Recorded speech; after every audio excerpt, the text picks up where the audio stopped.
Elas eram chamadas de impossíveis. A Mel e a Bel, duas gêmeas de 4 anos muito traquinas, filhas de Joana, uma empregada de limpeza humilde que trabalhava na mansão de Otávio Vasconcelos, um milionário poderoso que vivia numa mansão vazia. Quando estes dois mundos se cruzaram, ninguém estava preparado para o que iria acontecer. As nossas histórias têm viajado para muito longe. De onde nos está a ver hoje? Partilhe conosco nos comentários. O Otávio Vasconcelos tinha tudo o que o dinheiro podia comprar, menos a única coisa que o seu coração implorava: uma família. Aos 35 anos, ele acordava todos os dias na sua mansão em Cascais, cercado por silêncio e luxo, mas sentia-se completamente vazio por dentro. Naquela manhã de terça-feira, ele desceu as escadas de mármore italiano com passos pesados. O fato cinzento estava impecável, o cabelo perfeitamente penteado, mas o olhar permanecia triste como sempre. Passou em frente à porta branca, decorada com nuvens pintadas à mão, e parou. Os seus dedos tocaram na maçaneta dourada, mas não teve coragem de a rodar. 5 anos. 5 anos desde que trancara aquele quarto e nunca mais lá entrara. Bom dia, senhor Vasconcelos. Cumprimentou a governanta, mas ele apenas acenou com a cabeça e seguiu para o escritório. A casa era enorme, silenciosa, perfeita e absolutamente sem vida. Do outro lado da cidade, na periferia de Lisboa, a Joana Lins lutava com uma realidade completamente diferente. Aos 28 anos, ela era mãe solteira de gêmeas de 4 anos e trabalhava como empregada de limpeza para sustentar a família. O apartamento de 2 divisões era pequeno, mas cheio de amor e barulho. Mel, para de puxar o cabelo da tua irmã, gritou a Joana a partir da cozinha minúscula, enquanto preparava o pequeno almoço. Bel, solta-a agora. As meninas riam enquanto brincavam no chão da sala, idênticas, com cabelos encaracolados que a Joana nunca conseguia pentear bem e energia suficiente para iluminar a cidade inteira. Joana, a educadora da creche, ligou, disse a vizinha, aparecendo à porta. A creche vai fechar hoje. Os funcionários entraram em greve. O coração da Joana apertou-se. Ela tinha 3 casas para limpar naquele dia e precisava desesperadamente do dinheiro. A renda estava atrasada, as contas acumulavam-se e ela não podia faltar ao trabalho, mas também não tinha com quem deixar a Mel e a Bel. Não pode ser, murmurou, passando a mão pelo rosto cansado. Hoje não. Olhou para as filhas que brincavam, inocentes, sem fazerem a mínima ideia da preocupação que consumia a mãe. Então, tomou uma decisão arriscada, muito arriscada. Meninas, venham cá, chamou, ajoelhando-se à frente delas. Vocês vão trabalhar com a mamã hoje, mas têm de prometer uma coisa muito importante. O que é, mamã? Perguntou a Mel, com os olhinhos a brilhar de curiosidade. Vocês têm de ficar quietinhas, muito quietinhas, invisíveis como fantasminhas. Conseguem fazer isso? A Bel assentiu, entusiasmada. Conseguimos. Vamos ser as crianças mais quietas do mundo. A Joana sabia que aquilo era quase impossível. As gêmeas eram meigas, mas quietas, nunca. Ainda assim, não tinha escolha. Apanhou o autocarro lotado com as 2 meninas, a mochila cheia de brinquedos e muitas orações no coração. A primeira casa foi tranquila, a segunda também, mas a terceira casa era diferente. Era a mansão do senhor Vasconcelos. E a Joana sabia que ele era um homem muito reservado, que valorizava o silêncio acima de tudo. Quando chegaram ao portão automático, a Joana respirou fundo. Lembram-se da promessa? As meninas assentiram, mas algo no olhar traquina da Bel deixou a Joana nervosa. Entraram pela porta das traseiras. A casa era imensa, com corredores de mármore que pareciam não ter fim, lustres de cristal que refletiam a luz como diamantes e um silêncio que assustava. Fiquem aqui no quarto de serviço, instruiu a Joana, instalando as filhas numa pequena divisão com uma televisão antiga. Não saiam daqui por nada. Vou limpar rápido e depois vamos embora. Está bem? Está bem, mamã, responderam em coro. A Joana pegou nos produtos de limpeza e subiu para o andar de cima. Tinha de começar pelas casas de banho. Enquanto esfregava o mármore reluzente da primeira casa de banho, ia ouvindo com atenção qualquer barulho vindo cá de baixo. Tudo silencioso. Bom sinal. Lá no escritório, do outro lado da mansão, o Otávio tentava concentrar-se nos contratos em cima da sua secretária. A construtora tinha fechado um negócio milionário, mas ele não sentia absolutamente nada. Nenhuma alegria, nenhuma satisfação, apenas o vazio de sempre. De repente, ouviu algo estranho, um barulho baixinho, como se fossem passinhos a correr. Parou de escrever e prestou atenção. Silêncio novamente. Deve ter sido impressão, pensou, mas logo a seguir, ouviu de novo. E desta vez, veio acompanhado por um risinho infantil, agudo, alegre, completamente fora de lugar naquela casa. O Otávio levantou-se da cadeira, com o coração acalorado e acelerado. Não podia ser. Aquela casa não tinha crianças, nunca tivera, nunca teria. Caminhou pelo corredor, seguindo o som dos risinhos que ecoavam pelas paredes. O barulho vinha do primeiro andar. No quarto de serviço, a Mel e a Bel tinham aguentado quietas durante exatamente 15 minutos, um recorde pessoal. Mas o tédio venceu a promessa. Bel, vamos só dar uma espreitadela lá fora, sugeriu a Mel. A mamã disse para não sairmos. A Bel lembrou-se, mas os seus olhos também brilhavam com vontade. Só uma espreitadela, ela nem vai saber.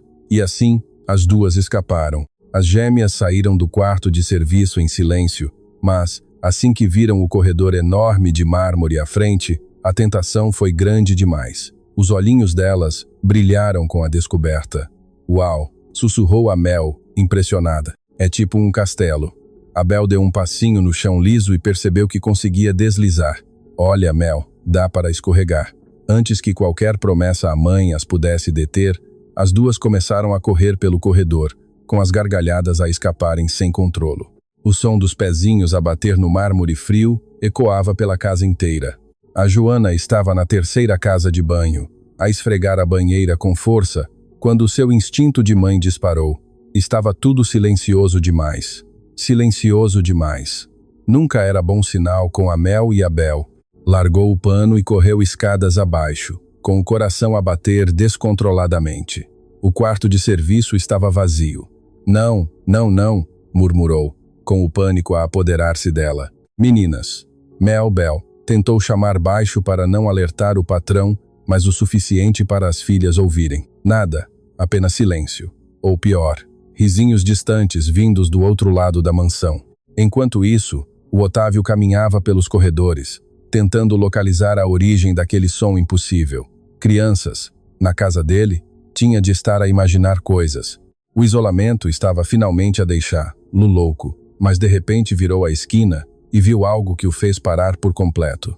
Duas meninas idênticas, de cabelos encaracolados e desalinhados, com roupas simples e coloridas, a correr pelo corredor como se estivessem num parque de diversões. Ele piscou os olhos, piscou-os de novo. Elas ainda estavam lá. O quê? Começou a falar, mas as palavras morreram-lhe na garganta. As gêmeas pararam de repente ao verem o homem alto de fato cinzento a olhar para elas. Ficaram imóveis como estátuas. Olá, disse a Bel após um momento, com a inocência típica de quem tem 4 anos. O senhor mora aqui? O Otávio não conseguiu responder. Tinha passado tanto tempo sozinho que se tinha esquecido de como conversar com crianças, ou na verdade com qualquer pessoa. Bel, a Mel deu um toque na irmã. A mamã disse para ficarmos quietas. Mas nós estávamos quietas, defendeu-se a Bel. Só não estávamos paradas. Nesse momento, a Joana apareceu a correr, com o rosto vermelho de vergonha e preocupação. Quando viu o patrão parado em frente às filhas, sentiu que o chão se ia abrir sob os seus pés. Senhor Vasconcelos, peço-lhe imensa desculpa, disse rapidamente, colocando-se entre ele e as meninas. A creche fechou hoje inesperadamente e eu não tinha com quem as deixar. Pedi-lhes para ficarem quietas. Juro que pedi. Isto não vai voltar a acontecer. Eu prometo. As suas mãos tremiam, enquanto segurava os ombros das filhas, puxando-as para trás de si, numa tentativa instintiva de as proteger. Precisava daquele emprego desesperadamente, mas sabia que tinha ultrapassado o limite. O Otávio olhou para a mulher à sua frente. Nunca tinha realmente prestado atenção a Joana antes. Ela trabalhava para ele há 6 meses, sempre pontual, sempre eficiente, sempre invisível. Mas agora, ao vê-la ali, com o rosto preocupado e as 2 crianças a tentarem esconder-se atrás dela, algo dentro dele se mexeu. Elas são suas filhas? Perguntou. com a voz a sair mais grave do que pretendia. São, senhor, são gêmeas, Amel e Abel. A Joana respirou fundo. Eu percebo se o senhor me quiser despedir, sei que quebrei as regras. Mas, por favor, deixe-me terminar o trabalho de hoje. Preciso do dinheiro. A dignidade naquela voz, mesmo no desespero, tocou. Que idade é que elas têm? Perguntou. 4, respondeu a Joana, confusa com a pergunta. Esperava gritos, um despedimento imediato. Não perguntas sobre as meninas. O Octávio ajoelhou-se, ficando à altura das gêmeas. De perto viu os olhinhos castanhos e curiosos, as bochechas rosadas, os cabelos soltos e despenteados. Viu vida, algo que a sua casa não tinha há muito tempo. E vocês, gostam de brincar? Perguntou-lhes diretamente. Amel e Abel olharam-se, sem saberem se deviam responder. A Joana estava tão surpreendida quanto as filhas. Gostamos, disse finalmente Abel, mas a mamã disse para ficarmos quietinhas hoje. E vocês conseguem estar quietas? Perguntou o Octávio. E pela primeira vez em anos, um pequeno sorriso quase lhe surgiu no canto dos lábios. Não muito, admitiu Amel honestamente, e Abel riu-se. A Joana estava completamente perdida. O patrão carrancudo que mal dava os bons dias estava ajoelhado no chão, a conversar com as suas filhas. Aquilo não fazia sentido nenhum. Senhor Vasconcelos, eu peço-lhe mesmo muita desculpa. Começou de novo, mas ele ergueu a mão. Termine o seu trabalho, Joana, disse ele, levantando-se. E as meninas? Ele parou, como se estivesse a ponderar algo importante. As meninas podem ficar, mas precisam de um lugar melhor do que aquele quartinho pequeno. A Joana piscou os olhos, confusa. Senhor Valente, a biblioteca tem espaço, tem um tapete macio, podem brincar lá. E antes que a Joana pudesse processar o que estava a acontecer, o Otávio começou a caminhar pelo corredor, à espera que as 3 o seguissem. As gêmeas olharam para a mãe que concordou, ainda em choque. Foram todos juntos até uma sala enorme, com estantes de livros do chão ao teto, cadeirões de pele e um tapete persa no centro. Aqui, disse o Otávio, podem brincar aqui.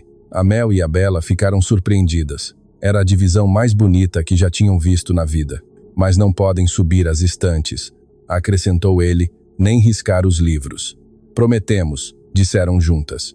A Joana ainda não conseguia acreditar. Senhor Valente, muito obrigada, nem sei o que dizer. Ele olhou para ela e pela primeira vez, os seus olhos não pareciam tão tristes.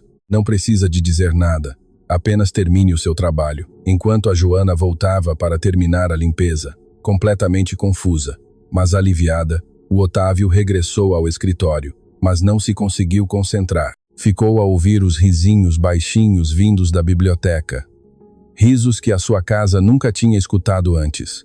Depois de meia hora a tentar trabalhar sem sucesso, levantou-se e caminhou até a biblioteca. Espreitou pela porta entreaberta. As meninas tinham espalhado alguns brinquedos que tinham trazido na mochila e conversavam baixinho enquanto brincavam. Estavam a tentar cumprir a promessa de estarem quietas. O Otávio encostou-se à ombreira da porta e ficou apenas a observar. Não sabia durante quanto tempo ficou ali parado, mas, de repente, percebeu que estava a sorrir, realmente a sorrir. A Joana tinha terminado a limpeza do andar de cima e descido para arrumar a cozinha. Estava nervosa, mas o silêncio vindo da biblioteca era encorajador. Talvez, só talvez, tudo corresse bem naquele dia. Na biblioteca, a Mel e a Bela tinham ficado quietas durante um tempo surpreendente, mas crianças de 4 anos têm um limite, e esse limite estava a aproximar-se rapidamente. Estou aborrecida, sussurrou a Bela, pousando a boneca com que brincava. Eu também, concordou a Mel. Já brincamos com tudo o que trouxemos. A Bela olhou em redor da sala enorme. Havia tantas portas naquela casa, tantos sítios para explorar. Vamos só dar uma voltinha pequenina. A mãe vai ralhar, lembrou a Mel, mas os seus olhos também mostravam curiosidade. Nós voltamos num instantinho. Ela nem vai dar por isso. E lá foram elas novamente, saindo da biblioteca em bicos de pés. O corredor tinha várias portas, todas pareciam iguais, de madeira escura e pesada, exceto uma. Ao fundo do corredor havia uma porta diferente, branca, com desenhos de nuvens azuis pintados à mão. Parecia a porta de um quarto de criança, completamente deslocada naquela mansão tão séria. Olha para aquela, apontou a Bela, com os olhos arregalados. As duas correram até lá. A Mel pôs a mão no puxador dourado. Será que abre? Tenta lá. A Mel rodou devagar. A porta não estava trancada. Abriu-se com um rangido leve. O que viram do outro lado deixou-as sem palavras. Era um quarto de bebé de sonho. Um berço de madeira branca com um dossel cheio de estrelinhas, papel de parede com ursinhos e nuvens, prateleiras cheias de brinquedos ainda nas caixas, um cadeirão de amamentação perto da janela. Tudo perfeito, tudo intocado, tudo à espera de alguém que nunca chegou. É o quarto mais lindo do mundo, sussurrou a Mel, entrando devagar, como se estivesse numa igreja. A Bela seguiu-a. Havia caixas empilhadas de brinquedos caros, bonecas que custavam mais do que a renda do apartamento da Joana, carrinhos importados, blocos de montar, peluches gigantes. Podemos brincar só um bocadinho? Perguntou a Bela, já sabendo a resposta. Começaram a abrir as caixas com cuidado, com os olhinhos a brilhar de encantamento. Nunca tinham visto tantos brinquedos novos como aqueles. No apartamento delas, tudo era de segunda mão ou de doações. Lá abaixo, a Joana tinha terminado a cozinha e subiu para ir buscar as meninas à biblioteca. Quando abriu a porta e viu a sala vazia, o seu coração parou. Não, outra vez não, murmurou, com o pânico a regressar. Meninas, Mel, Bela começou a procurar pelos corredores, abrindo portas, cada vez mais desesperada, até que ouviu risinhos vindos do fundo do corredor, da porta branca que nunca tinha visto aberta em 6 meses de trabalho. Correu até lá e congelou na entrada. As suas filhas estavam no meio do quarto, rodeadas de brinquedos fora das caixas, felizes como nunca. Mel, Bela, saiam daí agora. A voz dela saiu mais alta do que pretendia, cheia de pavor. As meninas deram um salto de susto. Nunca tinham visto a mãe tão zangada. Mas mãe, os brinquedos estavam todos guardados. Tentou explicar a Bela. Nós só queríamos brincar. Não importa. Vocês não podem estar aqui. Este quarto é. A Joana parou. Na verdade, ela não sabia o que era aquele quarto. Só sabia que tinha ordens expressas para nunca entrar ali, nem sequer para abrir a porta. Começou a apanhar os brinquedos do chão rapidamente, a tentar pôr tudo de volta nas caixas. As suas mãos tremiam. Aquilo ia custar-lhe o emprego, com certeza.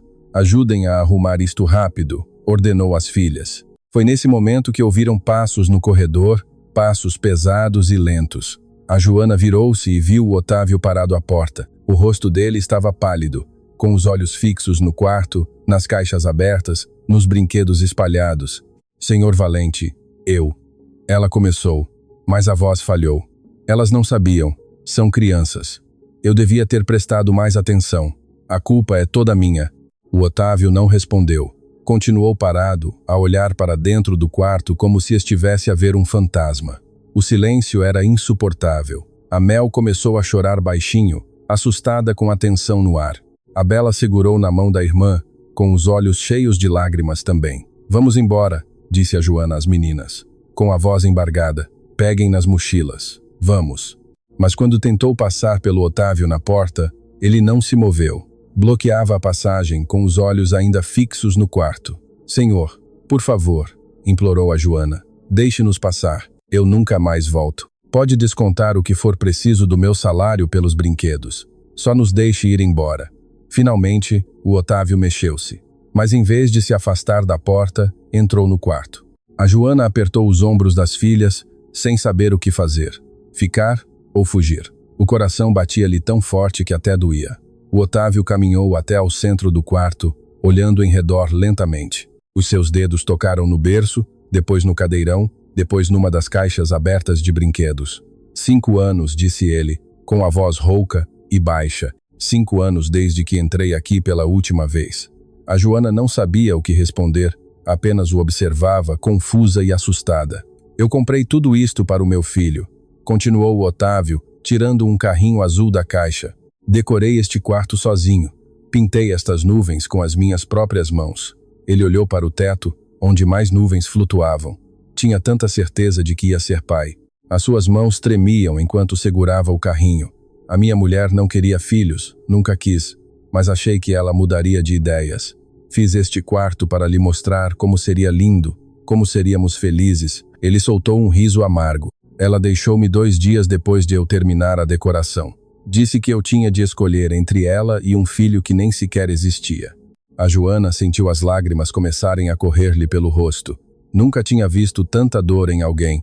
Fechei a porta à chave naquele dia e nunca mais voltei, disse o Otávio. Achei que nunca veria uma criança tocar nestes brinquedos. Que tudo isto ia ficar aqui novo, perfeito e completamente inútil. Ele virou-se e olhou para as gêmeas, que ainda se escondiam atrás da mãe. O silêncio no quarto era tão pesado que a Joana mal conseguia respirar. O Otávio ainda segurava o carrinho azul nas mãos, a olhar para a Mel e a Bela com uma expressão que ela não conseguia decifrar. Então, aconteceu algo completamente inesperado. Os joelhos do Otávio cederam.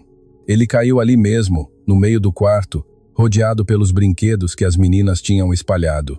O carrinho escapou-lhe da mão e rolou pelo chão, e ele começou a chorar. Não era um choro contido.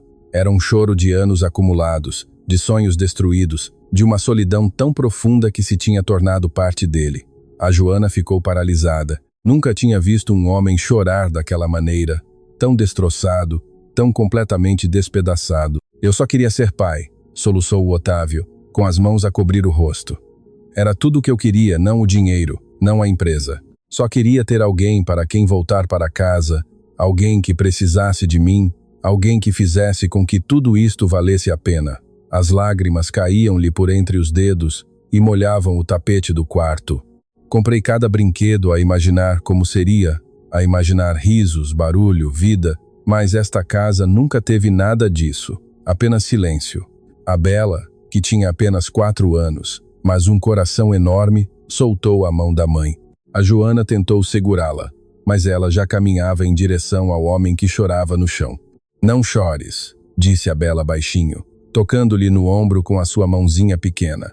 O Otávio levantou o rosto molhado de lágrimas e olhou para a menina. Por que é que está tão triste? Perguntou a Bela, com aquela sinceridade brutal que só as crianças têm. Porque ninguém nunca brincou aqui? Respondeu o Otávio, com a voz embargada. Tudo isto ficou à espera e à espera, e nunca veio ninguém. A Bela olhou em redor do quarto, para todos os brinquedos novos, e depois de volta para ele. Então fez algo que mudaria tudo. Pegou no carrinho que tinha rolado pelo chão e colocou-o nas mãos dele. Agora veio, disse ela, simplesmente. Nós podemos brincar com o Senhor. Algo dentro do Otávio quebrou-se completamente naquele momento. Ele puxou a Bia para um abraço apertado, a chorar ainda com mais força. A menina retribuiu o abraço, envolvendo seus bracinhos finos à volta do pescoço dele. A Matilde olhou para a mãe, a pedir permissão silenciosa. A Joana, com lágrimas a escorrer-lhe pelo próprio rosto, concordou com a cabeça. A Matilde correu e juntou-se ao abraço. A Joana viu o seu patrão carrancudo e distante, a abraçar as suas filhas no chão daquele quarto cheio de sonhos perdidos, e o seu coração partiu-se e encheu-se ao mesmo tempo. Passados alguns minutos, o Afonso acalmou-se, soltou as meninas delicadamente e limpou o rosto com as costas da mão, envergonhado. Desculpem, disse ele, com a voz ainda a tremer. Eu não devia ter. Não é profissional. O senhor é humano. A Joana interrompeu suavemente, ajoelhando-se ao lado dele. E tem todo o direito de sentir. O Afonso olhou para ela verdadeiramente pela primeira vez. Viu uma mulher jovem, cansada, mas forte. Viu alguém que compreendia a dor, alguém que provavelmente tinha as suas próprias histórias tristes, mas continuava a seguir em frente. Tem filhas lindas, disse ele. Obrigada. A Joana sorriu através das lágrimas. Elas são tudo para mim. O pai delas faleceu há 2 anos, num acidente de trabalho. Ela disse isto com calma. Foi difícil. Ainda é. Mas a gente continua. Pelas meninas, a gente continua.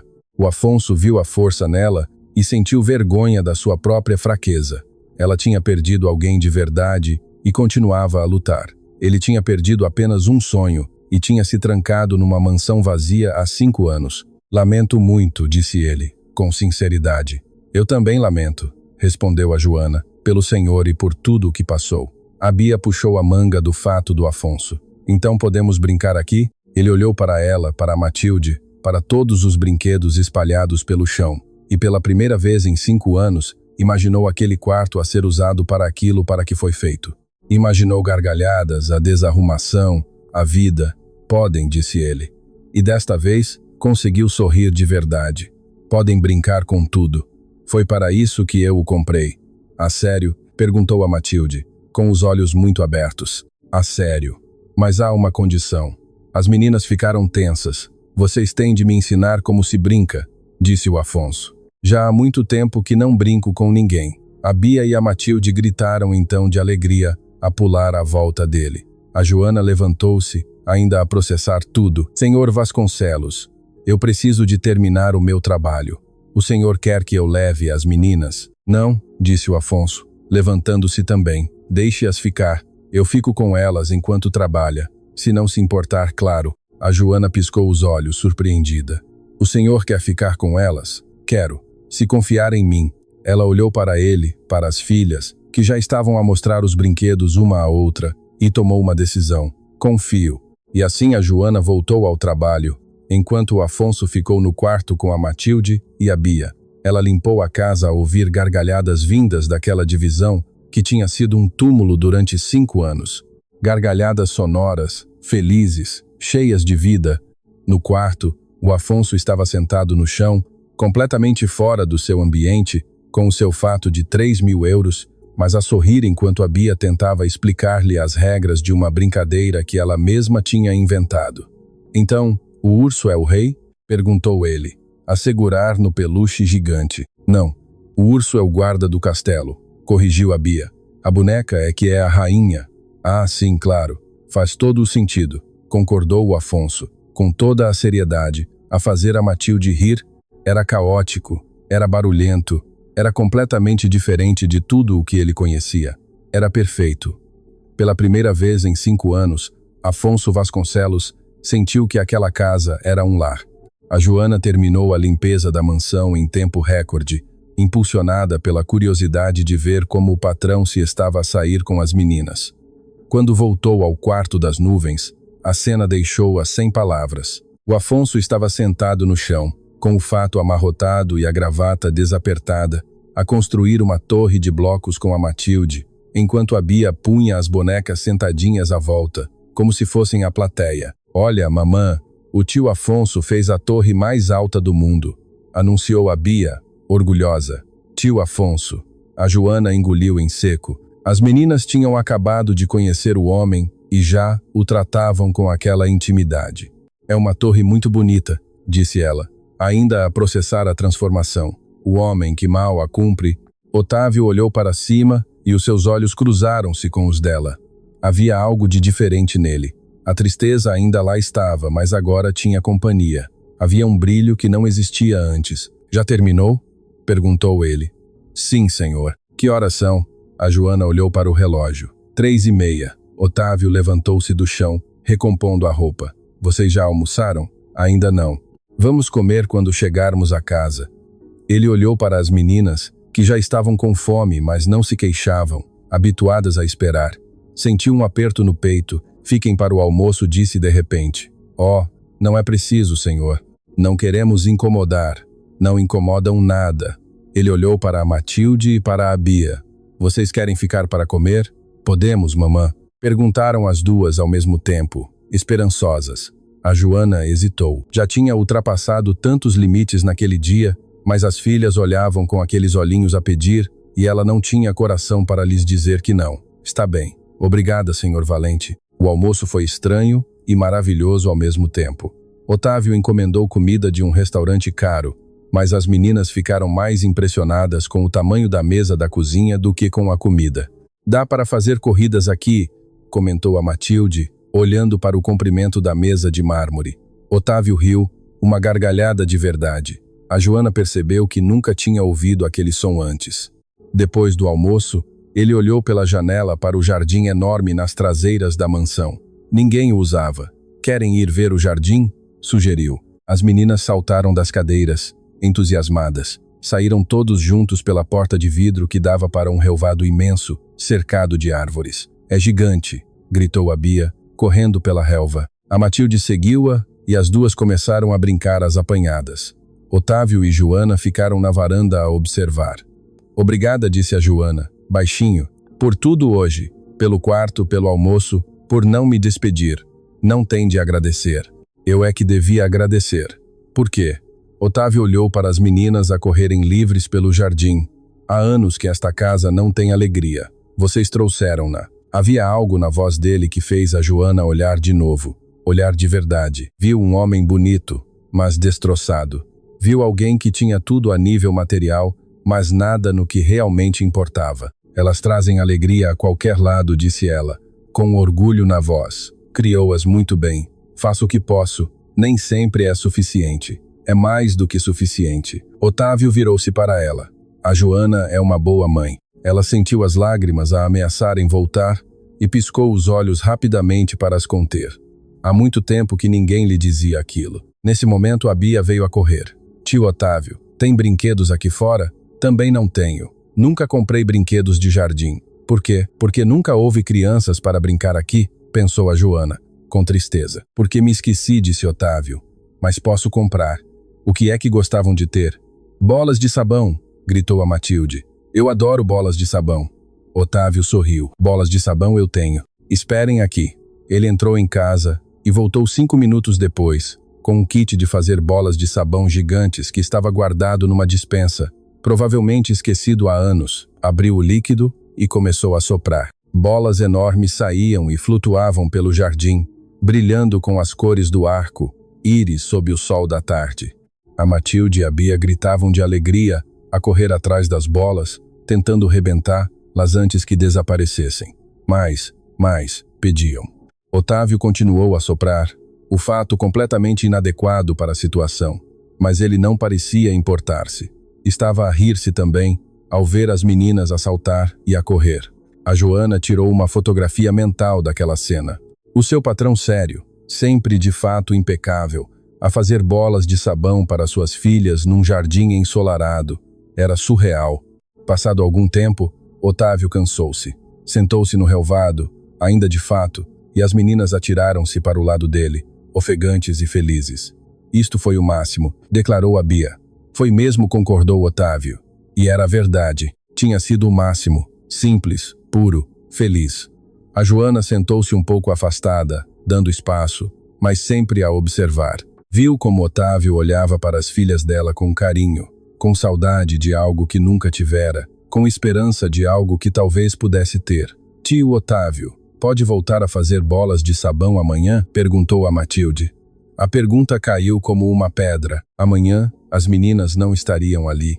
Amanhã voltariam para a creche. Amanhã tudo voltaria ao normal. Otávio olhou para a Joana com uma pergunta silenciosa nos olhos. A creche volta a funcionar amanhã, explicou ela, com gentileza. Compreendo.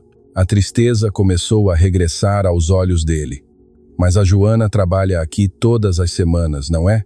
Perguntou ele, tentando parecer casual. Sim, senhor. E se a creche fechar outra vez? A Joana sorriu com tristeza.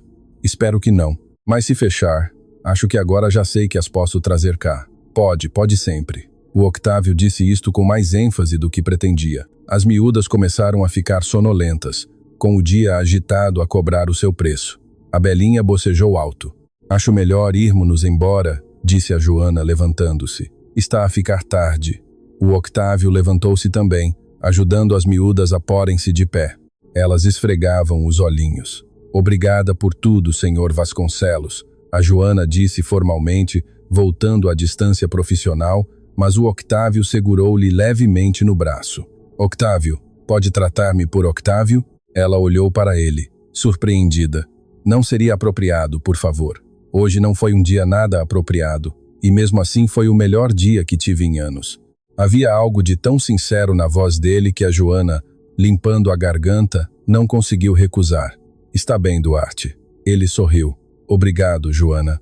Caminharam até ao portão, com as meninas a arrastar os pés de cansaço. Quando chegou a hora da despedida, a Mel e a Bel abraçaram o Duarte com força. Adeus, tio Duarte. Nós gostamos muito de ti, disse a Bel. Aquelas palavras tocaram o Duarte no fundo do coração. Ninguém lhe dizia aquilo há muito tempo. Eu também gosto muito de vocês, respondeu ele, percebendo que era a mais pura verdade.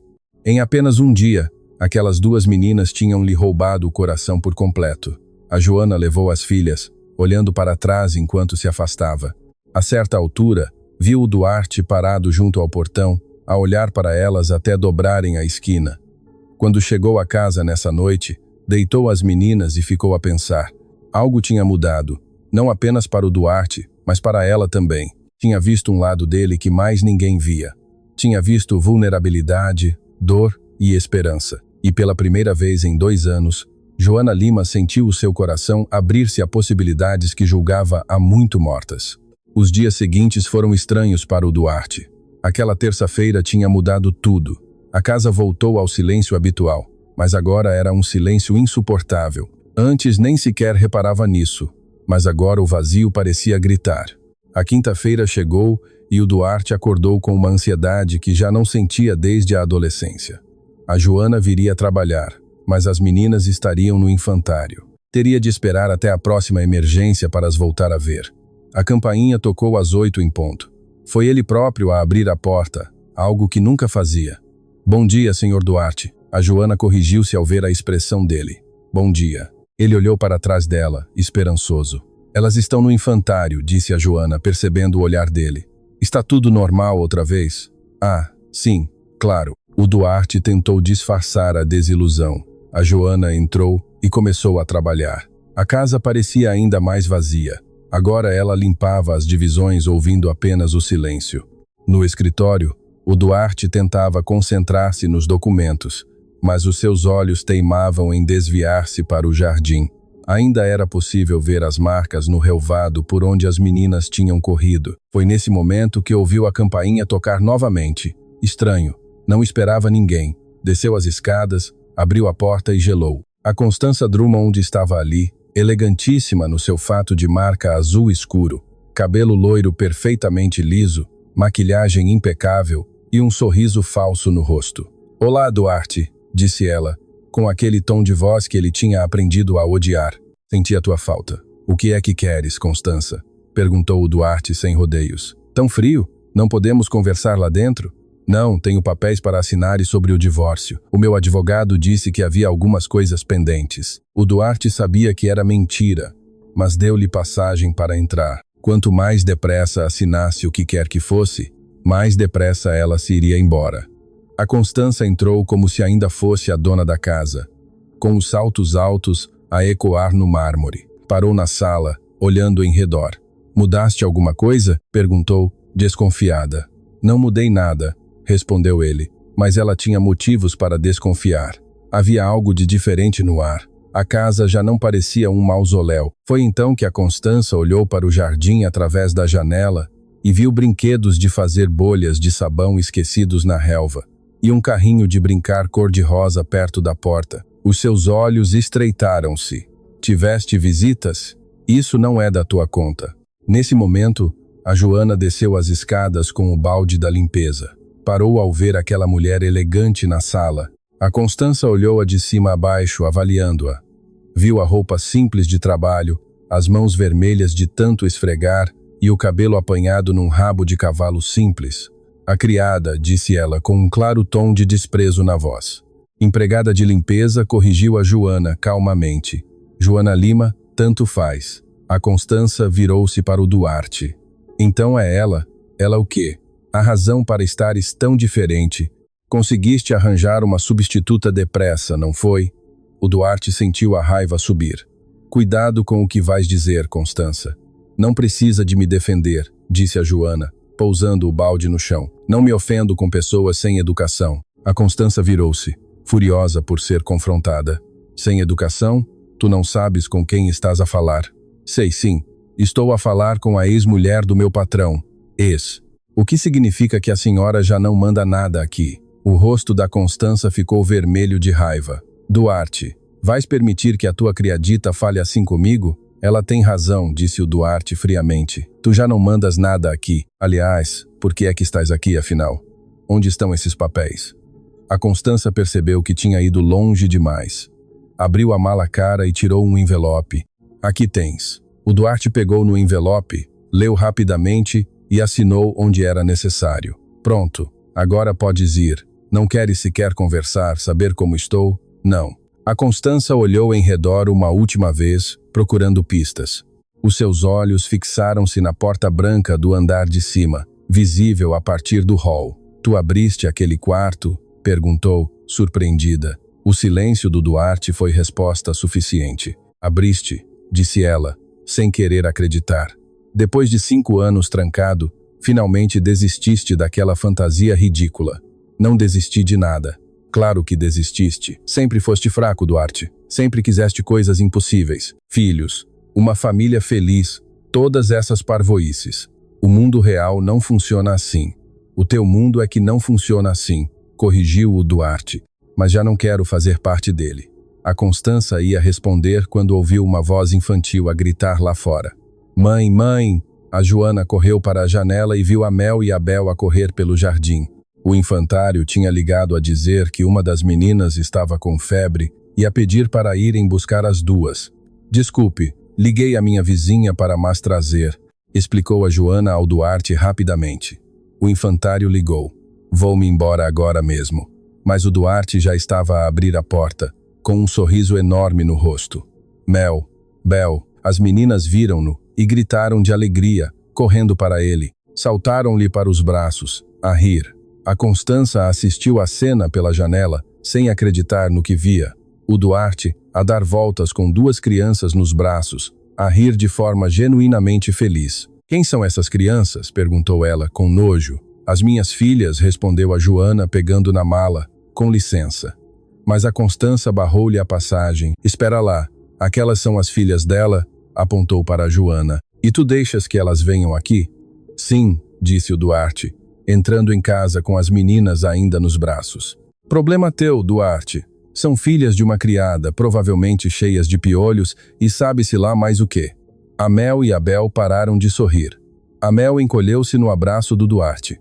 A Joana ficou branca de raiva. As minhas filhas são limpas, saudáveis e valem muito mais do que a senhora por inteiro. Como se atreve? Eu limpo a sujidade desta casa, minha senhora. Interveio a Joana, com a voz a tremer mais firme. Mas não limpo sujidade de caráter. Isso nem com lixívia sai. O silêncio foi absoluto. Até o Duarte ficou impressionado com a coragem dela. A Constança ficou roxa de raiva. Estás despedida? Tu não podes despedir ninguém, disse o Duarte calmamente. Já não moras cá, lembras-te? Mas eu posso fazer da tua vida um inferno. Já tentaste durante 5 anos. Não funcionou. A Constança olhou para o Duarte com as crianças e para a Joana, que estava de queixo erguido, orgulhosa e desafiadora, e compreendeu. Não era por causa da empregada de limpeza, era pelas crianças. Ele tinha encontrado o que sempre quis, não com ela, mas com aquela família improvável. Vais te arrepender, sussurrou ela. A única coisa de que me arrependo é de ter perdido tempo contigo. A Constança saiu, batendo a porta com força. Depois de ela sair, a Joana tentou reunir as filhas para se ir embora, mas o Duarte insistiu que ficassem. A Mel estava com uma febre ligeira e ele sugeriu que descansassem ali em casa até ela melhorar. A Joana aceitou porque precisava mesmo de terminar o trabalho e não tinha como levar a menina doente de autocarro com aquele calor. A Mel adormeceu no sofá da biblioteca enquanto a Bel brincava sossegada ao seu lado. O Duarte trabalhou no computador perto delas, aproveitando cada segundo daquela companhia improvisada. O que nenhum deles sabia era que a Constança não se tinha ido embora de verdade. Ficou à espera no carro estacionado na rua, a observar a casa, a ver as luzes acenderem-se e a imaginar o Duarte lá dentro com aquelas crianças. A raiva crescia dentro dela como veneno. Não por querer o Duarte de volta, ela nunca o tinha amado de verdade, mas porque ele era seu, propriedade sua, e agora estava feliz com outras pessoas. Pior, estava feliz com pobres, com gente simples, com tudo o que ela desprezava. Isso era inaceitável. A Constança pegou no telemóvel e ligou para a única pessoa que ainda tinha a chave daquela casa. A antiga governanta que tinha trabalhado para eles durante o casamento, a Emília. Sou eu, Constança. Preciso de um favor. 2 dias depois, numa terça-feira, a Joana voltou para trabalhar e trouxe novamente as meninas. O infantário tinha fechado para obras urgentes na canalização. Mais uma vez, ela não tinha outra opção. O Duarte recebeu a notícia com alegria, desmarcou as reuniões do dia e passou a manhã inteira com Amel e Abel no jardim. A Joana trabalhava feliz, a ouvir as gargalhadas lá fora. Nos últimos dias, tinha percebido que algo estava a mudar dentro de si. O Duarte já não era apenas o patrão, era alguém que ela admirava, alguém que cuidava das suas filhas como se fossem dele, alguém que a olhava de uma forma que lhe fazia o coração acelerar, mas ela afastava esses pensamentos. Era impossível. Mundos diferentes, vidas diferentes. Lá fora, o Duarte empurrava as meninas no baloiço que tinha mandado instalar especialmente para elas. Tinha gasto uma fortuna para que ficasse pronto em 48 horas. Mais alto, tio Duarte, gritava Abel. Mais alto, vais voar, quero voar. Ele ria-se, empurrando com mais força. Era felicidade pura, simples, real. Foi então que ouviu a campainha. Estranho, não esperava ninguém. Eu fico com elas, disse a Joana, surgindo à porta. Vá lá atender. O Duarte foi até a porta e olhou pelo olho mágico. Ninguém. Abriu-a e viu apenas um envelope no chão com o seu nome escrito. Pegou nele e abriu. Era um aviso de cobrança. Nada de especial. Voltou para o jardim. O que ele não viu foi a Lavínia a sair pela porta lateral da casa, usando a chave que a Regina lhe tinha dado. Ela tinha entrado pelas traseiras, enquanto todos estavam distraídos no jardim. No hall de entrada havia uma escultura cara, uma peça moderna de vidro que valia mais do que o carro da Joana. A Lavínia empurrou-a de leve. A escultura balançou, mas não caiu. Ela empurrou com mais força. A escultura tombou e espatifou-se no chão de mármore, com fragmentos de vidro a espalharem-se por todo lado. A Lavínia sorriu, pegou em alguns pedaços maiores e meteu-os na mochila cor-de-rosa da Bia, que estava pousada perto da porta. Depois, saiu silenciosamente pela mesma porta lateral. Meia hora depois, o Gonçalo entrou com as meninas para ir buscar água. Foi então que viu os cacos a brilhar no chão. O quê? Ele parou, a olhar para o estrago, para a escultura cara destruída. A Joana desceu as escadas a correr. O que é que aconteceu? A escultura caiu, disse o Gonçalo, confuso. Não percebo. Estava ali bem firme há anos. E as meninas? Perguntou a Joana, com o coração apertado. Estavam comigo o tempo todo no jardim. Eles olharam para Mel e para Bia, que observavam os cacos com uma curiosidade inocente. Não fomos nós, disse a Mel, ao perceber as expressões dos adultos. Eu sei, garantiu o Gonçalo. Foi um acidente. Ele nem suspeitava da verdade, nem imaginava que a Lavínia pudesse ser tão cruel. Chamou alguém para limpar os cacos e nem deu mais importância ao assunto. Era apenas uma escultura, tinha seguro. Mas 3 horas mais tarde, quando já era fim de tarde e a Joana se preparava para se ir embora com as meninas, a Lavínia voltou, desta vez pela porta da frente, a tocar a campainha como se fosse uma visita. O Gonçalo atendeu, surpreso e irritado. O que é que queres agora? Esqueci-me de uma coisa. Ela mentiu. Posso entrar num instantinho? Ele ia recusar, mas ela já tinha entrado e foi direta ao sítio onde sabia que a mochila da Bia estava. Gonçalo, gritou ela, de forma dramática. O que é isto? Pegou na mochila e virou-a de pernas para o ar. Pedaços de vidro caíram no chão. O Gonçalo ficou pálido. Isto parece o vidro da tua escultura, cara, disse a Lavínia, com uma falsa preocupação. Aquela que estava no hall. De onde é que tiraste isso? Da mochila dela. A Lavínia apontou para a Bia. A Joana, que estava a vestir os casacos às meninas, congelou. O quê? Parece que as filhinhas dela partiram a escultura e tentaram esconder as provas. A Lavínia disse, com veneno, isto é roubo, Gonçalo, vandalismo. Tu sabes bem quanto é que aquela peça valia. Isso é mentira, gritou a Joana. As minhas filhas não tocaram em nada. Então como é que os pedaços estão na mochila delas? Contra-atacou a Lavínia. O Gonçalo olhou para as meninas, para os pedaços de vidro, para a mochila. Elas estiveram comigo o tempo todo, disse ele, pausadamente. Não havia hipótese de terem feito isto. Claro que havia. As crianças são espertas, rápidas. Num piscar de olhos, e elas fazem asneiras. Não fizemos nada, disse a Mel, a chorar. A Bia também. Tio Gonçalo, nós não partimos nada. A Joana tremia de raiva. Isto é uma armadilha. Alguém pôs estes vidros na mochila. Quem é que faria isso? Perguntou a Lavínia, com uma falsa inocência. Estás a acusar alguém? Estou a acusar. Lá assim. Eu nem sequer estava cá quando isso aconteceu. Era a palavra da Lavínia contra a da Joana. E a Lavínia sabia que, no fim, a classe social pesava. Gonçalo, tens de chamar a polícia. Insistiu ela. Isto é um crime. Destruição de propriedade. Roubo. Não vou chamar polícia nenhuma, disse o Gonçalo. Mas a sua voz denunciava dúvida. A Joana notou a hesitação dele, e aquilo doeu-lhe mais do que qualquer acusação. Está a duvidar? Perguntou ela com a voz embargada. Não, eu só. O Gonçalo está a duvidar das minhas filhas depois de tudo? Depois de ver como elas são? Acha mesmo que elas seriam capazes de fazer isto? O Gonçalo olhou para a Mel e para a Bia a chorar. Para a Joana com os olhos cheios de mágoa. Para a Lavínia com aquele sorriso de cobra. E percebeu. A escultura ficava numa prateleira alta. Alta demais para crianças de 4 anos alcançarem. Como é que a escultura caiu? Perguntou ele a Lavínia. Não sei. Não estava cá. Exatamente. Como é que sabes que caiu, se não estavas cá? Eu não te contei. A Lavínia piscou os olhos. Tinha-se denunciado. O silêncio na sala era tão pesado que parecia sugar todo o ar. A Lavínia percebeu o erro, mas tentou recompor-se. A Regina contou-me. Mentiu ela rapidamente. Liguei-lhe hoje mais cedo e ela comentou sobre a escultura partida. A Regina já não trabalha cá há 2 anos, disse o Gonçalo, com a voz perigosamente calma. Tenta outra vez. A Lavínia ficou pálida. Deve ter sido outra pessoa. Pois, mas não há outra pessoa. Só a Joana é que trabalha cá agora. E ela não fala contigo.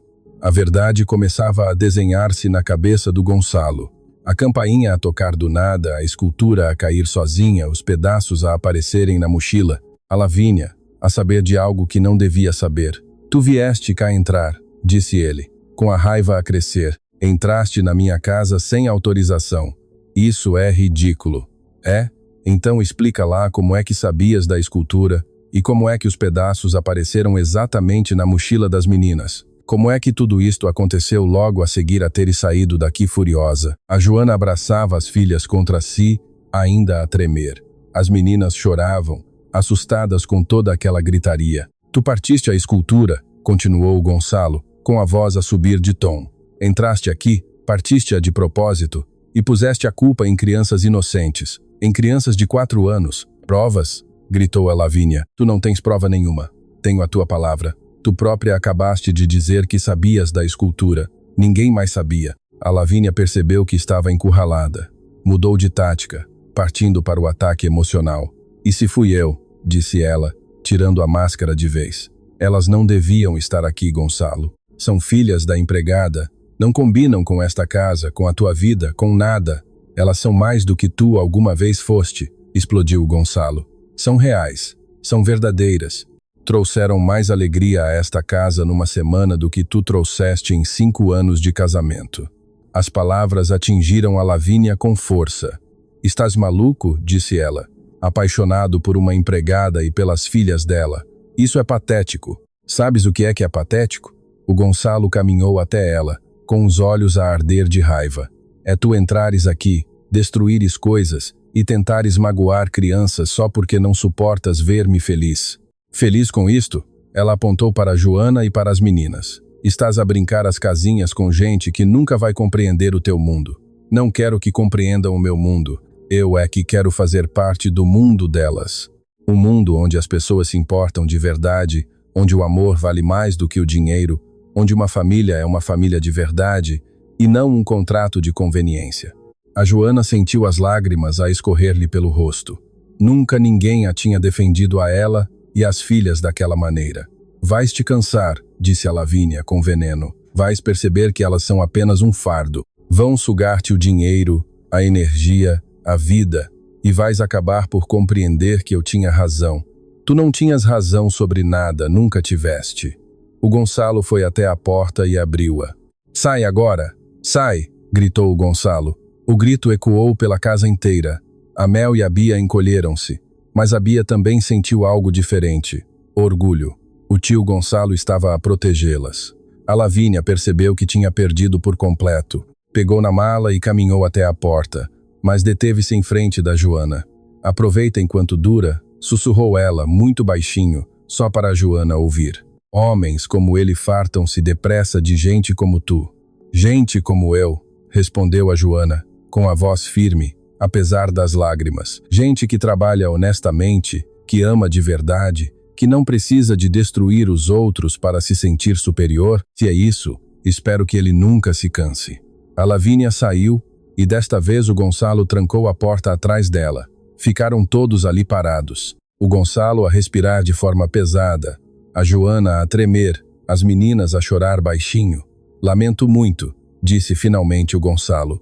Lamento muito que tenham passado por isto. Não foi sua culpa, respondeu a Joana. Foi sim, eu casei-me com ela. Fui eu que trouxe esta pessoa para minha vida e agora ela está a atacar-vos por minha causa. A Joana soltou as meninas e caminhou até ele. Gonçalo, olhe para mim. Ele olhou e viu o rosto dela manchado de lágrimas, mais forte, sempre tão forte. Ela não fez isto por sua causa. Fez porque é uma pessoa má.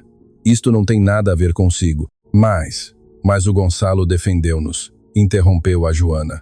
Acreditou nas meninas quando podia ter acreditado nela. Escolheu-nos. Isso significa tudo. As palavras dele de há pouco voltavam-lhe à mente. Trouxeram mais alegria a esta casa numa semana do que tu trouxeste em 5 anos de casamento. Ele tinha dito aquilo em frente de todos. Tinha exposto os seus sentimentos sem qualquer vergonha. Eu preciso de lhe dizer uma coisa, disse o Gonçalo, com a voz a tornar-se mais suave. Algo que tenho sentido, mas tinha medo de admitir. A Joana sentiu o coração acelerar. O quê? Eu. Ele olhou para Mel e para Bia, que os observavam com os olhos muito abertos. Eu já não consigo imaginar esta casa sem vocês. Sem as gargalhadas, sem a vossa algazarra, sem a vida que trazem para aqui. Gonçalo, deixe-me terminar. Ele respirou fundo. Sei que somos de mundos diferentes. Sei que mal nos conhecemos. Mas, nestas últimas semanas, vocês deram-me algo que eu achei que nunca mais viria a ter. Esperança, alegria, uma razão para acordar de manhã. As lágrimas voltaram aos olhos da Joana. Não estou a pedir nada agora, continuou o Gonçalo. Só quero que saibam que são importantes para mim, muito importantes. E vou fazer tudo o que for preciso para vos proteger. A Bia soltou a mão da mãe e correu para abraçar o Gonçalo. A Mel seguiu-a. Ele ajoelhou-se e abraçou as duas, apertando-as com força. A Joana assistiu à cena com o coração apertado e cheio ao mesmo tempo. Aquele homem que mal conhecia as suas filhas há umas semanas, amava-as. Ela via isso na forma como as abraçava, na maneira como as olhava, na forma como as defendia, e ela também tinha de admitir algo a si mesma.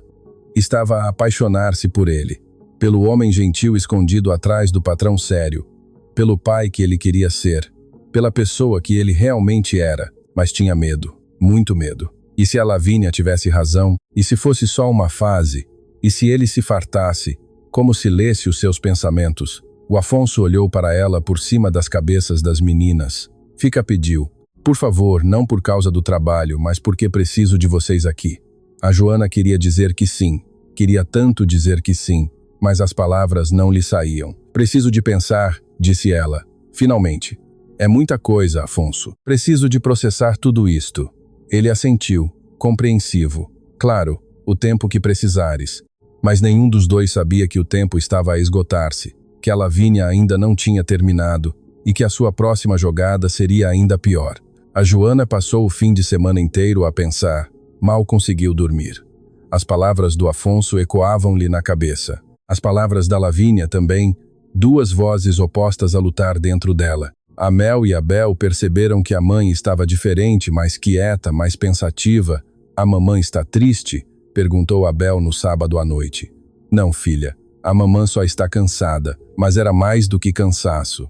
Era medo. Medo de acreditar, medo de sonhar, medo de cair e magoar não só a si própria, mas também as meninas. A segunda-feira chegou e a Lavínia jogou a sua última cartada. Ligou para cada uma das outras casas onde a Joana fazia limpezas e inventou mentiras. Disse que tinha apanhado a Joana a roubar, que ela não era de confiança, que era melhor despedirem-na antes que se arrependessem. 2 das 3 famílias acreditaram. Despediram a Joana por telefone sem sequer lhe darem oportunidade de se defender. Quando a Joana recebeu as chamadas, sentiu o chão fugir-lhe debaixo dos pés. Precisava daqueles trabalhos desesperadamente. A renda estava quase a vencer e as contas acumulavam-se. Chorou. Chorou de raiva, de frustração, de desespero. A terça-feira chegou, dia de trabalhar na casa do Afonso. Ela foi porque precisava do dinheiro, mas também porque as meninas imploraram para ver o tio Afonso. Chegou mais cedo do que o normal e tocou a campainha. O Afonso abriu pessoalmente de novo e o sorriso sumiu-se-lhe do rosto quando a viu. "O que aconteceu?" perguntou de imediato. "Nada, só estou cansada." Mas ele conhecia aquele olhar. Era o olhar de quem carrega o mundo nas costas. As meninas entraram a correr para irem brincar no jardim. A Joana começou a trabalhar em silêncio, mais quieta do que nunca. O Afonso não aguentou. Foi atrás dela ao andar de cima. "Joana, fala comigo. Não há nada para falar." "Ah, sim, estás diferente. Aconteceu alguma coisa." Ela parou de limpar e virou-se para ele. Tinha os olhos vermelhos. "Perdi 2 trabalhos", disse ela. "Despediram-me, simplesmente. Disseram que eu roubava." O sangue do Afonso gelou. "A Lavínia. Não sei, não posso provar, mas a coincidência é grande demais. Vou processá-la. Vou mesmo. Não vai resolver nada." A Joana explodiu. "Mesmo que se prove, o mal está feito. A minha reputação está arruinada. Ninguém mais me vai contratar. E eu preciso de trabalhar, Afonso. Tenho contas, tenho filhas, tenho a renda para pagar." Ela começou a chorar a sério agora. Todo o estresse, todo o medo, toda a pressão a saírem de uma só vez, o Afonso puxou-a para um abraço. Ela resistiu por um segundo, mas depois desabou contra ele, a soluçar. "Eu ajudo", disse ele. "Deixa-me ajudar. Não posso aceitar caridade. Não é caridade. É, fica aqui, vive aqui." A Joana afastou-se, limpando as lágrimas do rosto. "O quê? Esta casa é enorme. Tem quartos de sobra. Vocês podem viver aqui. Não precisas de pagar renda. Não precisas de te preocupar com as contas. E eu?" Parou, a escolher as palavras. "Eu fico contigo." "Espera, Afonso. Isto é uma loucura." "Por quê?" "Porque somos de mundos diferentes. Por que trabalhas para mim? Essas coisas não importam." "Importam sim para o mundo. Importam. Vão dizer que sou interesseira, que me estou a aproveitar, que... Quem vai dizer isso? A Lavínia? Pessoas como ela. Essas opiniões não valem nada." A Joana abanou a cabeça. Não posso deixar as minhas filhas crescerem a ouvir dizer que a mãe delas é uma aproveitadora. Mas então casa comigo." As palavras saíram antes que o Afonso as pudesse filtrar. Mas assim que as proferiu, percebeu que era exatamente o que queria. A Joana ficou paralisada. "Estás louco?" "Provavelmente, mas não me importo." Ele segurou-lhe nas mãos. "Casa comigo. Não por dinheiro, não por segurança, mas porque te amo. Amo-te. Amo as meninas. Amo a família que vocês podem ser para mim. Tu mal me conheces. Conheço o suficiente. Sei que és forte, honesta, corajosa. Sei que és a melhor mãe que já vi. Sei que, quando olho para ti, vejo um futuro que quero realmente viver." A Joana estava a tremer. "Isto é rápido demais." É perfeito", interrompeu o Afonso. "Ou pode ser, se tu deixares, se confiares. E se correr mal? E se te arrependeres? E se der certo?" rebateu ele. "E se for a melhor decisão que já tomamos? E se finalmente formos felizes?" As lágrimas escorriam-lhe pelo rosto, com o medo e a esperança a lutarem dentro do seu coração. "Preciso de pensar", sussurrou ela. "Então pensa, mas pensa em nós, no que podemos ser, e não no que os outros vão dizer." Ele soltou-a e saiu do quarto, deixando-a sozinha com os seus pensamentos. A Joana foi até a janela e olhou para o jardim. Viu a Mel e a Bel a brincarem felizes. Viu a casa que podia ser o lar delas. Viu a possibilidade de uma vida melhor, mas também viu os riscos, o julgamento, as críticas, a possibilidade de tudo desmoronar. Foi então que ouviu um grito lá embaixo. Correu até a janela e viu a Lavínia no jardim, a tentar agarrar as meninas. O Afonso corria atrás dela. A Joana desceu as escadas a voar. No jardim, a Lavínia segurava o braço da Bel. "Tu não devias estar aqui. Nenhuma de vocês. Solta minha irmã", gritava a Mel, tentando puxar a Bel. O Afonso chegou e arrancou a Bel dos braços da Lavínia. Como ousas tocar nelas? Alguém precisa de te fazer ver a realidade. Estás a destruir a tua vida por causa delas. A Joana chegou a correr e agarrou as duas meninas, afastando-as da Lavínia. Sai daqui, disse o Afonso, com uma voz baixa e perigosa. Agora, ou o quê? Vais me expulsar como me expulsaste antes? Isto não muda nada. Elas ainda são a minha família, gritou o Afonso. Entendes? A minha família, muito mais do que tu alguma vez foste. O silêncio foi absoluto. Tu não quiseste dar-me filhos, continuou o Afonso, com a voz a tremer de emoção. Disseste que eu tinha de escolher entre ti e uma família. Pois bem, eu escolho-as a elas. Escolho a oportunidade de ser feliz. Escolho o amor verdadeiro em vez do teu veneno. A Lavínia ficou pálida. E se voltares aqui outra vez, disse o Afonso, friamente, se te aproximares delas novamente, acabo contigo financeiramente, socialmente, de todas as formas possíveis. Entendeste? A Lavínia viu nos olhos dele que não era um bluff. Virou as costas e saiu, finalmente derrotada. Quando ela se foi embora, o Afonso virou-se para a Joana. Ela ainda abraçava as meninas, mas olhava para ele de forma diferente. Tu disseste, família, sussurrou a Joana. Disse-o, e com toda a intenção. Mesmo sem eu ter respondido, mesmo sem saberes se eu aceito, mesmo assim, vocês já são a minha família no coração. O resto são apenas pormenores. A Joana soltou as meninas e caminhou lentamente até ele, com os olhos fixos nos dele. Eu aceito, disse ela. O quê? Aceito casar contigo, aceito viver aqui, aceito tentar, porque tens razão, nós merecemos ser felizes. O Afonso puxou-a para um beijo, o primeiro deles, doce e cheio de promessas. A Mel e a Bel gritaram e pularam à volta deles, radiantes, sem perceberem muito bem o que estava a acontecer, mas sabendo que era algo bom. 3 meses passaram desde aquele dia no jardim. 3 meses de mudanças, adaptações e descobertas. A Joana e as meninas mudaram-se para a mansão uma semana após o pedido. O Afonso insistiu que ficassem na suíte principal com ele, mas a Joana quis dar tempo ao tempo. Ficou num quarto perto com as meninas, enquanto se iam habituando àquela nova vida. As primeiras semanas foram estranhas. A Joana acordava de madrugada, achando que estava a sonhar.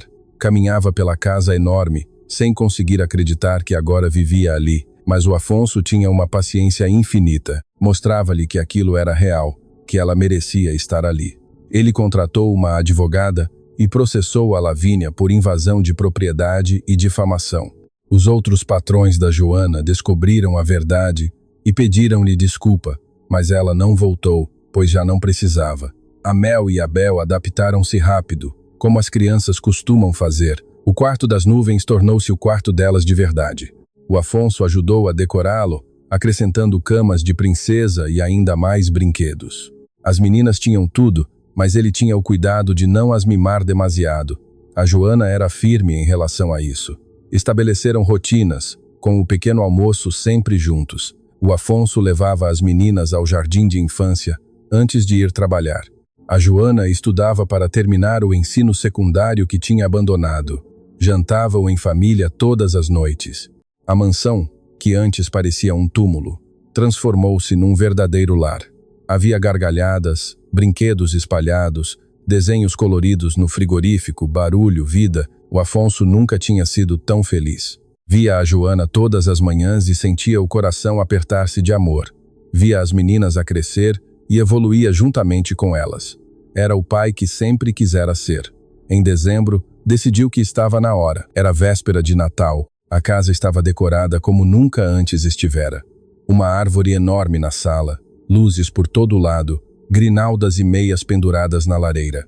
A Mel e a Bel estavam eufóricas com a chegada do Natal. Era o primeiro Natal delas numa casa de verdade, com uma árvore real e tantos presentes lá de baixo. Podem abrir um hoje à noite, disse o Afonso, mas apenas um, o resto fica para amanhã. Qual é que nós escolhemos? Perguntou a Bel, olhando para a pilha enorme, aquele ali. O Afonso apontou para um embrulho pequeno com um laço cor-de-rosa. As meninas pegaram nele e abriram-no juntas. Lá dentro havia uma caixinha de veludo. Abriram a caixinha e encontraram um anel. Mas não era um anel qualquer. Era o anel de noivado que o Afonso tinha comprado para Joana. "O que é isto?" perguntou a Mel. "É um anel especial", disse o Duarte, tirando a caixinha das mãos delas para fazer uma pergunta especial. A Joana estava na cozinha a preparar o jantar. Não fazia a mínima ideia do que estava a acontecer na sala. "Mamã!" gritou a Belinha. "Vem cá!" A Joana apareceu, a secar as mãos ao avental. "O que é que foi?" perguntou. Mas ao ver o Duarte ajoelhado no chão, com as meninas ao seu lado a sorrir e o anel na mão dele, o coração dela quase parou.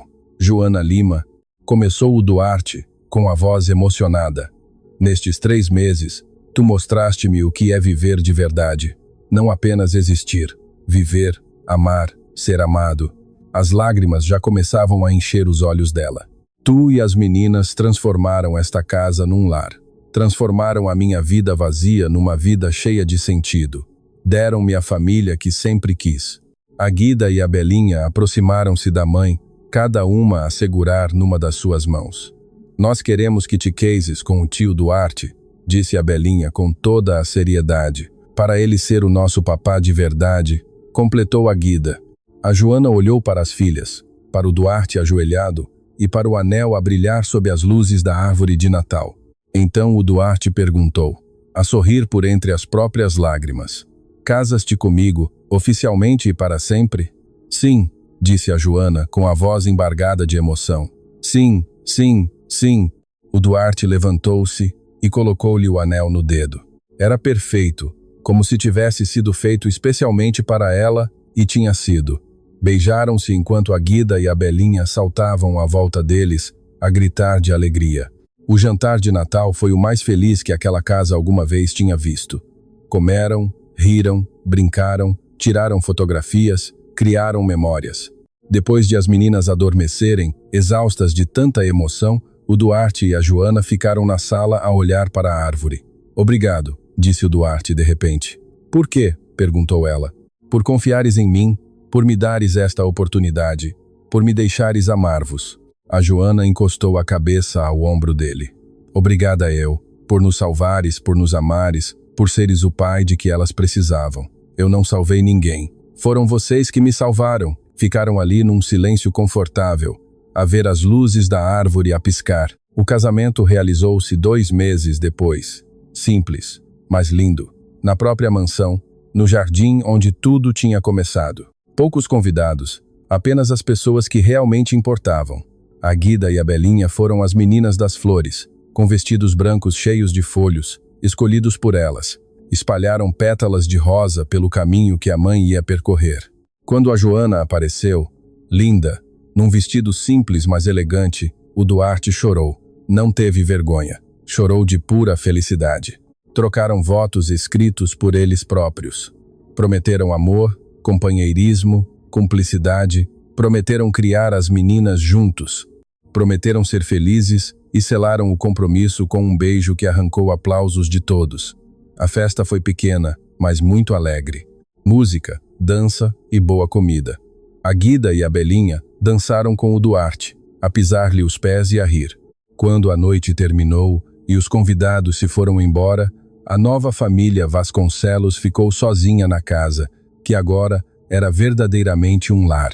O Duarte olhou em redor. A sala ainda tinha a decoração da festa. Copos vazios, guardanapos amarrotados. Desarrumação, uma desarrumação linda. "Feliz?", perguntou a Joana, abraçando-o por trás. "Mais do que alguma vez achei possível", respondeu ele, virando-se para a beijar. "Estou assustadoramente feliz." "Por que assustadoramente?" "Because tenho medo de acordar e descobrir que foi tudo um sonho." O Duarte puxou-a para mais perto. "Não é um sonho, é real. Nós somos reais e vamos ficar assim para sempre." A Guida e a Belinha desceram a correr, de pijama, sem conseguirem dormir com tanta emoção. "Podemos dormir convosco hoje?", pediu a Belinha. O Duarte e a Joana olharam um para o outro e riram-se. "Claro que podem", disse a Joana. Subiram todos juntos. A suíte principal tinha agora uma cama enorme onde cabiam os 4. Deitaram-se juntos, as meninas no meio, o Duarte e a Joana de cada lado. "Boa noite, família", disse o Duarte, a apagar a luz. "Boa noite, papá", responderam a Guida e a Belinha em coro. Ainda não estavam habituadas a chamar-lhe assim, mas cada vez que o diziam, o coração dele explodia de amor. Boa noite, amor, sussurrou a Joana. E adormeceram assim, juntos, completos e felizes. Na manhã seguinte, começaram a vida como família oficial. Um pequeno almoço caótico, com as meninas a entornar o sumo, o Duarte atrasado para o trabalho porque estava a brincar com elas e a Joana a rir-se da confusão toda. Os meses tornaram-se anos. As meninas cresceram. O Duarte adotou oficialmente a Guida e a Belinha, dando-lhes o apelido Vasconcelos. A Joana terminou os estudos e começou a trabalhar em decoração, descobrindo um talento natural. A mansão, que antes era fria e vazia, tornou-se o centro de vida e de amor. Festas de aniversário, jantares com amigos, natais cheios de família. O Duarte fechou definitivamente o quarto das nuvens anos mais tarde, mas por um motivo feliz. Transformou-o num quarto de estudo para quando as meninas crescessem. Doou os brinquedos antigos a instituições de solidariedade, guardando apenas alguns mais especiais como recordação. A Constança nunca mais apareceu. Acabou por se casar novamente com alguém tão frio como ela e saiu definitivamente da vida do Duarte. A Joana, vezes sem conta, ainda não acreditava na vida que tinha. Acordava na mansão, via o marido a dormir ao lado, ouvia as filhas a rir no andar de baixo e tinha de se beliscar. Mas era real, tudo era real. E numa noite de dezembro, anos depois daquele primeiro Natal juntos, reuniram-se de novo na sala. A árvore de Natal brilhava, com os presentes por baixo e as meias de Natal penduradas, mas desta vez havia uma quinta meia pequena, azul, porque dentro de alguns meses a família Vasconcelos ganharia mais um membro. O filho que o Duarte sempre sonhara ter, o irmãozinho que a Guida e a Belinha mal podiam esperar para conhecer. O Duarte colocou a mão na barriga ainda pequena da Joana e sorriu, feliz. Ela perguntou, como fazia todos os anos. Feliz? Impossível ser mais feliz, respondeu ele. Tenho tudo, absolutamente tudo. E era verdade. Ele tinha uma mulher que amava, filhas que o adoravam, um bebê a caminho, uma casa cheia de vida. Tinha a família que sempre quis. E tudo porque um dia uma empregada de limpeza corajosa levou as suas filhas impossíveis para o trabalho, e elas invadiram não só um quarto trancado, mas também o coração de um homem que se tinha esquecido de como amar. Às vezes, pensava o Duarte enquanto olhava para a sua família, os melhores presentes vêm embrulhados em desespero. Vêm quando menos esperamos. Vêm na forma de duas meninas travessas, de uma mãe forte e da coragem de acreditar em finais felizes. Não porque a vida se tenha tornado perfeita, ainda tinham desafios, contas e preocupações, mas porque se tinham uns aos outros, e no fundo, era tudo de que precisavam. E então, o que achou desta história? Deixe a sua opinião nos comentários. Adoramos saber o que pensa. Não se esqueça de deixar o seu gosto no vídeo para nos apoiar e de se inscrever no canal. Até a próxima!